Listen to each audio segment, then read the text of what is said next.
Greetings everyone, welcome to Just Advance, and we are covering the 2014 Sinquefield Cup where Fabiano Caruana was an absolute beast. He absolutely crushed everyone with a 7-0 score in the first 7 rounds of the Sinquefield Cup, and that included Magnus, that included Wesley, that included players like Veselin Topalov, and now he's here to crush Maxime Vachier-Lagrave.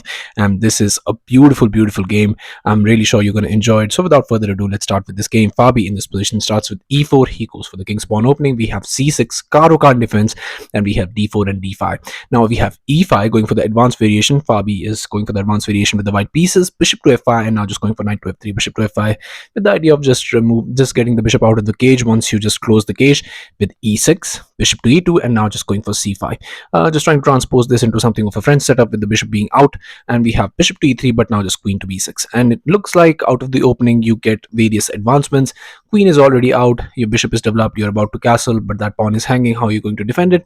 Well, just simply knight to c3. You want to capture the poison pawn? Well, you go ahead. Knight to c6 now, but now we have castles, and now just queen caps on b2. So can you really trap the queen?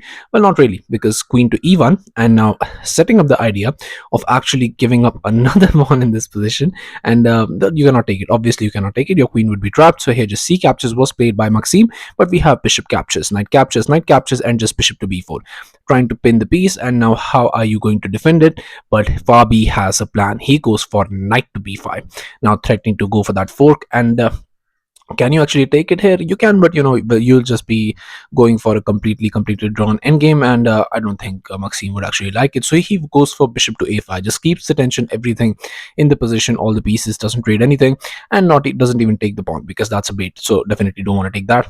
Here rook to b1 now, attacking the queen. And where are you moving the queen? Queen caps on c2 was played, now it's forced, so you have to take, but now comes rook to c1, attacking the queen again. Queen to b2, we have g4 now, just making some room for the king. And also, I mean, you've transposed into from Caro-Kann to a French kind of setup. You have to understand, in French, white plays towards the king side, and black tries to get his pieces sorted towards the queen side. And then after you have achieved everything towards the queen side, you try to just defend again with the king side, because you have to understand, in French setup, that bishop is there, and that king is a little bit weak in French. You take a couple of moves to be able to castle. Obviously you cannot castle queenside in French, so it's like kind of that like setup, but with the bishop being out, so you can target it and maybe just push that bishop out of the way, push those pawns, and maybe start some sort of an initiative with the white pieces. And it seems like Maxime is doing very well, but it's not that well, because here bishop to g6 was played, but now comes f4, and Fabi is playing this with utmost precision. Here nothing you can do can actually work out for you that well. Here bishop to e4 was played, because you don't want that bishop to get trapped there, so obviously that is a forced move.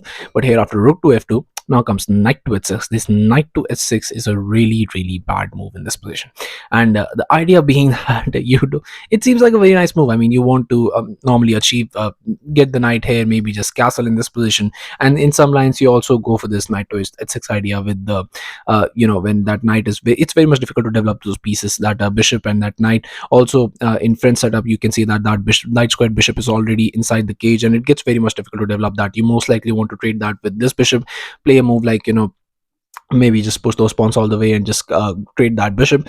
And in this setup, it was important to maybe just castle, get the king to safety, because all these forking ideas are still there in the position, and you will lose your castling. But that's something that you had to endure when you went for this opening. But now it's much more painful, because the idea here is actually bishop to d3 was played by Fabi. This is the best move in this position, because here your pieces attack double. Rook is attacking the queen, and where are you moving the queen? And that's the issue, because here queen to b4 was played by Maxime, but you have to understand that there is not much to do in this position. You could also go for bishop caps on c3 if you're wondering about this in this position. But can you go for bishop captures on c3?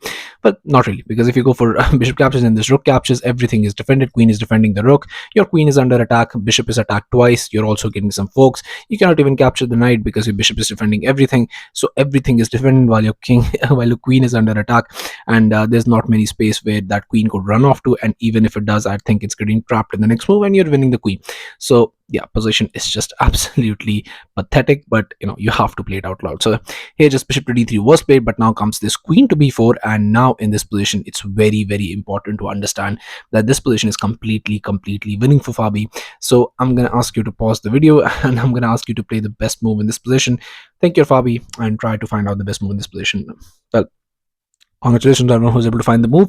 The move is in this position is not this move. If you're wondering about this, it blunders completely, because I thought of this move, but yeah, this just doesn't work, because now you have actually queen to c5 and knight captures, obviously just getting up an attack towards the queen. And once you go for d captures in this position, hanging the queen, because you're capturing that as well, you have to play rook captures, and after bishop captures, now you have to be extremely careful, because your bishop is under attack, your rook is under attack. What do you do in this position? You could go for this knight to d6 check, and only now after the king moves, now you play rook to e2, just attacking that bishop. And once you play bishop to a5, getting that bishop all the way. Why it's a good move? Because here after rook captures, you have to understand that you play b6, and that rook doesn't have that many squares. Now finally you capture the piece back, and here after rook to d2, knight caps on g4, rook caps on d3, you get this position where that rook is most likely going to jump in the position. That knight is extremely strong, but still, all in all, position is equal, and most likely it's going to end in a draw. I mean, after all this craziness, if it ends in a draw, that would be absolutely really insane. But yes, if you make blunders like that, that's exactly what's gonna happen. But it's Fabi. He's a beast. He's from 2014, and he's here to crush everyone. He goes for rook to b1, and that's the perfect move in this position, because there is nothing that you can do. Where are you moving the queen? You cannot capture this because that defends it. You cannot capture here because your queen is under attack. Queen has not many spaces to go to, and here queen to c5 was played in this position, but unfortunately queen to c5 in this line does not work, because it comes with knight captures on e4, and here after d captures, now you play this queen captures on a5, and you've just lost a free piece for nothing. You cannot capture here. If you go for e captures on d3, now you get knight to d6 check, and your position is absolutely lost. Wherever you move, now it comes with a discovered attack towards the queen, so you're losing the queen, and most likely you're getting checkmated in a few more moves. Let's say you play g6, now comes knight to f5 check, king to g8, knight caps on h6, king to g7, queen to e7, knight king caps on h6, queen to f6, rook a8, queen to the rook to f3, and now after rook h to e8, you get rook to h3 checkmate. A very nice rook checkmate on this, because queen is covering everything. And yeah, that would be really terrible for Maxime. But in this position, after rook to b1, he played queen to c5, but after knight caps on e4, there is nothing you could do. Knight captures, queen captures, and just he castles, but trying to avoid that check. But now there is nothing you can do. You're just down a piece. You cannot capture that. I can just move the bishop and I'll be completely fine. And that's exactly what Fabi does. He plays bishop to e2. e3 was tried because maybe trying to do something, but here rook f to f1, and there is nothing in the position. Even this pawn is defended. You cannot even capture. You cannot get knight into the game.